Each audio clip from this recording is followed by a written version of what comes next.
Jaitapkar builders and developers 20 वर्षांपासून गृहस्वप्न साकार करणारं एक नातं विश्वासाचं।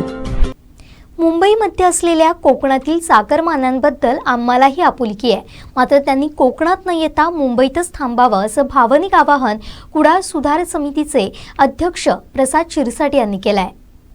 जिल्हाधिकारी त्याचप्रमाणे पोलीस डिपार्टमेंट, आरोग्य विभाग खरोखर कौतुक करण्यासारखे कार्यक्रम आज त्यांच्यानी खरोखर आपली जी ड्युटी आहे ती प्रामाणिकपणे बजावलेली आहे।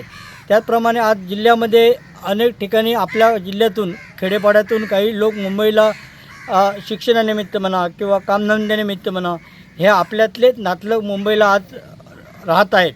परंतु आज जिल्ह्याची परिस्थिती अशी आहे की आज 30 दिवस लॉकडाऊनमध्ये जिल्हा चाललेला आहे आणि अशा परिस्थितीमध्ये आज कोरोनाची एवढी भीती निर्माण झालेली आहे की आज मुंबईचे आपण जे टी व्हीवरती वगैरे काय बघतो की आज रुग्णाला एकदा ऋण जर चिकटला तर काय अवस्था होते। आणि अशा परिस्थितीत आपली भावना एक अशी आहे की आपण त्या मुंबईतील लोकांना आपल्याकडे आणावं, हे काही मानसिकदृष्ट्या म्हणा किंवा माणुसकीच्या दृष्टिकोनातून हे योग्य आहे। परंतु आज जर लॉकडाऊनचा विचार केला तर आज आपल्या जर जिल्ह्याची यंत्रणा जी आहे ते व्हेंटिलेटर म्हणा, किट म्हणा किंवा आज राहण्याची त्यांची व्यवस्था असं अपुऱ्या अवस्थेत असे आहे किंवा ही पूर्ण व्यवस्था नसताना आपण त्यांना बोलवणं, त्यांनाही आपण अडचणीत आणणे आणि आपणही अडचणीत जाणे आणि तणाव निर्माण करणे हे योग्य नाही। काही दृष्टिकोनातून शासनाने किंवा काही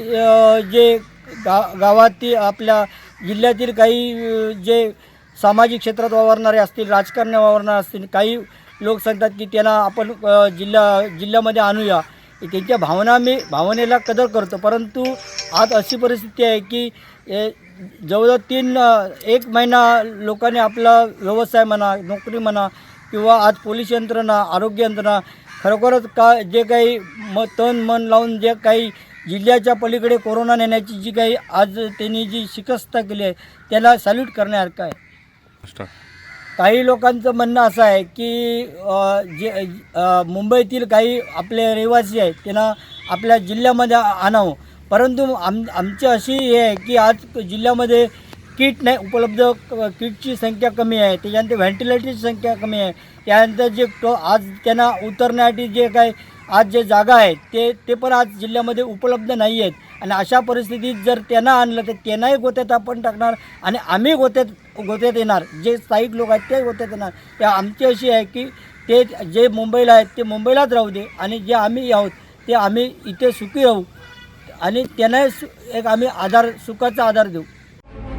कोकणातल्या ताज्या घडामोडी सर्वप्रथम पाहण्यासाठी सबस्क्राईब करा कोकणचं महाचॅनल सिंधुदुर्ग लाईव्ह यूट्यूब चॅनल आणि ताज्या घडामोडी पाहण्यासाठी बेल आयकॉनवर क्लिक करा।